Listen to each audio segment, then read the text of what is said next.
Right now, in a parking lot beside a convention hall in Tokyo, a machine about the size of a small car is lifting straight off the ground with a person sitting inside it. No runway, no wings, just 12 propellers, a battery, and a pilot holding a joystick in each hand. It climbs, hovers over the concrete, and settles back down like it is the most ordinary thing in the world. And here is the part that should stop you cold. That same aircraft has now completed 300 flights without a single incident, and Japan has already chosen the year it goes into service. This is not a concept spinning on a turntable at a motor show. These are real machines, built in real factories, flying over real Japanese cities while crowds watch from behind the fence. In this video, we are counting down the 8 flying machines Japan has actually built, from a hoverbike that cost more than a house to an unmanned helicopter running a superbike engine.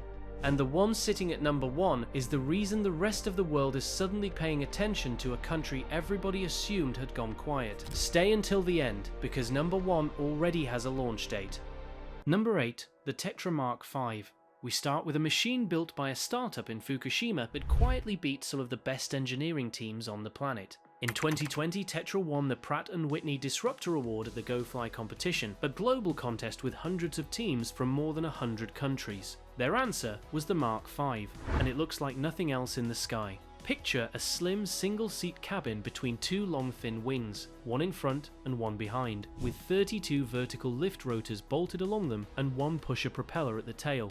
33 motors in total. It cruises at 160 km per hour, flies about 160 km on a charge, and carries a whole aircraft parachute plus 3 separate flight controllers in case a motor quits mid-air. And here is the strange part. There is a weight limit on the pilot, under 90 kilos or you are not flying it. Because when you build an aircraft this light, every single gram is a decision.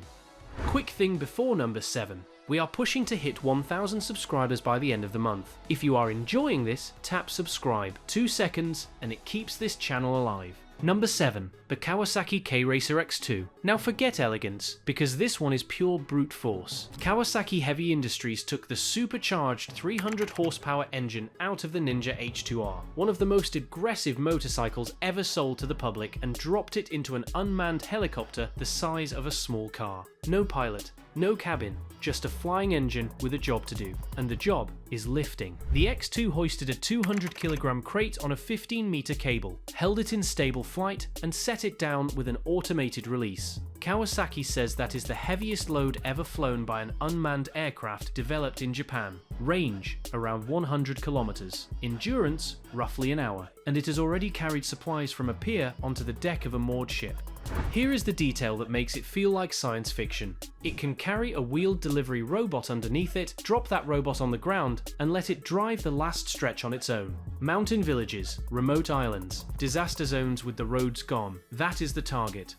Number 6, the Yamaha FA-Zero RG2, and this is where Japan quietly embarrasses everybody. While the rest of the world argued about whether drones were toys or threats, Japan had been using unmanned helicopters as farm equipment since 1991, not testing them, using them. Around 2,500 Yamaha unmanned helicopters have been operating across the country, and by the company's own estimate, they have sprayed close to 40% of Japan's entire rice paddy surface. 40% of a nation's rice, sprayed by machines with nobody on board. The FA-Zero RG2 is the modern version. 50 kilograms of payload, a cruising range of 90 kilometers, an operating ceiling of 2,800 meters, and automated navigation that flies beyond the operator's line of sight. Yamaha has flown these overactive volcanoes, photographing lava flows and collecting samples where sending a human being would be an unacceptable risk. So while everyone else was drawing pictures of the flying future, Japan had 30 years of it already logged in a maintenance book. Number 5, the X Turismo Limited Edition, and now the one you have almost certainly seen a clip of. A man in a helmet sitting on what looks like a speeder bike from Star Wars, hovering a few meters above a racetrack in Japan with nothing underneath him. That was the X Turismo, built by a Tokyo company called ALI Technologies, and it was completely real. The design was a hybrid. A combustion engine taken from a Kawasaki superbike generated electricity for 4 small stabilizing rotors, while 2 large propellers did the heavy lifting. It hit around 100 kilometers per hour, stayed up for 30 to 40 minutes, and flew publicly at the Detroit Auto Show in front of a stunned American crowd. The price was 77.7 million yen, roughly $680,000, 200 units, backed by Mitsubishi Electric and Kyocera. And here is the honest part, because this story does not end the way you expect. In January of 2024, the company filed for bankruptcy. The machine flew, the business did not. Building something that leaves the ground turned out to be the easy half of the problem. Quick reminder while you are here, 1,000 subscribers by the end of the month is the goal, and every single one counts. Hit subscribe and let us get straight back into it. Number 4. The SD-03. So if the flashy hoverbike collapsed, why is Japan still winning? Because of a 4-minute flight, almost nobody outside the country noticed. In August of 2020, on a test field in Toyota City, a small single-seat aircraft with 8 propellers lifted off with a human being sitting in it and circled inside a netted enclosure for about 4 minutes.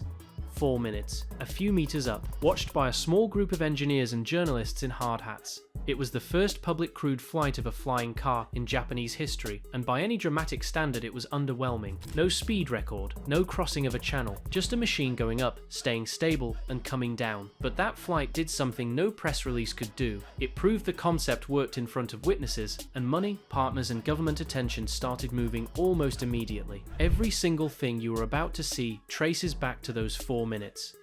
Number 3, the factory in Iwata. This is the entry nobody makes videos about, and it is the one that actually matters. In September of 2023, a manufacturing subsidiary was created for one purpose: build these aircraft properly. And in March of 2024, production began inside a plant in Iwata City, Shizuoka, owned by Suzuki, the car company. The one that has been mass-producing engines and small cars for decades. The capacity of that line is up to 100 aircraft per year. Read that again. Not one-hand assembled demonstrator in a hangar. 100 aircraft a year, built by people who already know how to build 100,000 of something. That is the difference between a prototype and an industry, and it is the step almost every flying car company in the world has failed to reach. The ceremony that opened the line involved a single rivet. Nobody applauds a rivet, but that rivet is the moment this stopped being a science project. Number 2, Honda's hybrid eVTOL. Here is a company that builds cars, motorcycles, lawnmowers, humanoid robots, and its own private jet. And for 4 solid years, it said almost nothing about aircraft, while everyone assumed it had missed the boat. Then, at the Dubai Air Show in 2025, Honda opened the curtain. It had been flying a 1/3 scale demonstrator in California for around 2 years, and had already completed more than 400 test flights. The full-size machine is roughly 50 feet long, with a 50-foot wingspan, using 8 lifting rotors for takeoff and 2 rear propellers for forward flight. And Honda made one decision that separates it from almost every rival. It refused to go battery only. Instead, it uses a gas turbine generating electricity in flight, which pushes the target range to 400 kilometers. Most battery-powered air taxis manage a small fraction of that.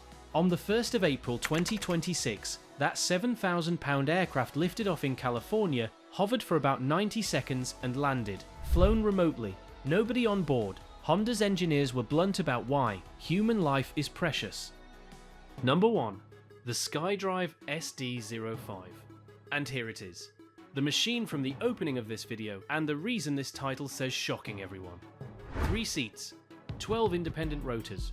No wings, no tilting parts, nothing that folds or swivels, because every moving joint is another thing that can fail.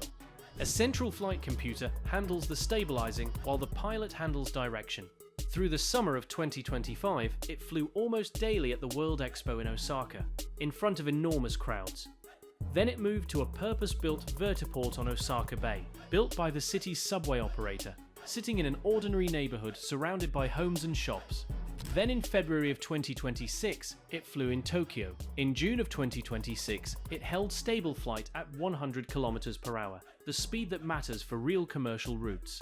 And over 20 months, it accumulated 300 flights with not one incident. Range today is short, around 15 kilometers, with a target of 40 as the batteries improve. But look at what is already booked. Commercial operations in central Osaka from as early as 2028, and tourist and taxi routes in Kyushu over Beppu Bay, with certification being pursued in Japan and the United States at the same time. So step back and look at the whole picture. A hoverbike that made headlines and then vanished. An unmanned helicopter with a motorcycle engine hauling cargo to islands. Farm machines that have been flying without pilots since 1991. A 4-minute hop that unlocked a decade. A car factory quietly building aircraft. And two of the biggest names in Japanese engineering, one betting on hybrids, the other on certification and a production line. Japan is not trying to win this with a viral video. It is doing it the way it built its car industry and its rail network. Slowly, unglamorously, and then all at once, and the date on the calendar is 2028. The question is no longer whether people will fly across a city like this, it is who gets there first, and whether the rest of us are ready. Now I want to hear from you. Out of all 8 of these, which one would you climb into tomorrow without thinking twice, and which one would you not touch even if somebody paid you? Drop it in the comments, because I read every single one. If this blew your mind, hit like and subscribe so we can hit that 1000 before the month is out. See you in the next one.